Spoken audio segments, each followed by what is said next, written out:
Greetings from Daytona Beach to the John Calvin community, from which I have been absent since early March. Kevin invited me to offer my remembrance of Father's Day, so here I am with my thoughts going back to my earliest times I can remember. Before I speak of Father's Day, I'd like to mention that my roots are from West Virginia, where both Mother's Day and Father's Day originated.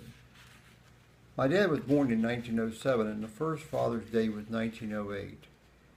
That Father's Day followed one of the most devastating coal mine accidents in the history of West Virginia, easily found on Wikipedia.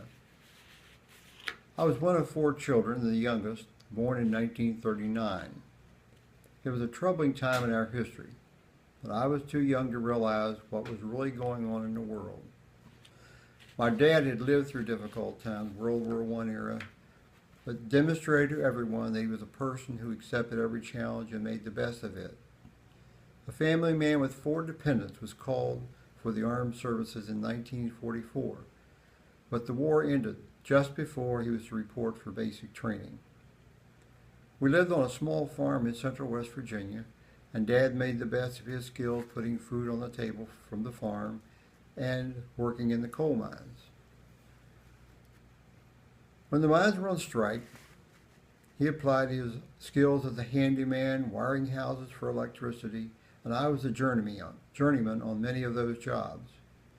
As far back as I can remember, we always attended the local family church, Walnut Grove United Methodist Church. Not United, it was just Walnut Grove Methodist Church back in those days. We hadn't merged. He was devoted to his faith, and if he wasn't as devoted before he married my mom, he became so afterwards and attended her family church. And he demonstrated the best qualities of a Christian person, always inviting people to church to be a part of the church community, always reaching out to others with a helping hand. My dad loved to sing, and shape notes was his specialty, and a better tenor than I am. Kevin will be surprised. During the time of my youth, I think some folks attended church simply for the love of singing, and then incorporated that into their Christian belief, whatever it works to bring them in. A favorite tune of ours. The other forbidden behavior of my dad was being late. Punctuality, honesty, and work ethic were rated right up there next to being godly. Looking back on my childhood, I realized that for all the things that we did not have, we were blessed to have 2 loving parents who cared for us and afforded us opportunities that many other families were not afforded. Dad knew that education was paramount to our success, and he clearly did not want us to depend on the coal mine for our living.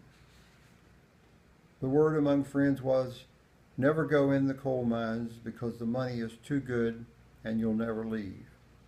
The unspoken word was, it's tough, dirty, and dangerous, and many downsides. Dad survived all those perils and lived to be 93 years old. I guess clean living does have benefits. My father had a 6th grade education, but his life experience and work ethic set an example that will never be forgotten by his children. Bless his memory, and thank you for listening.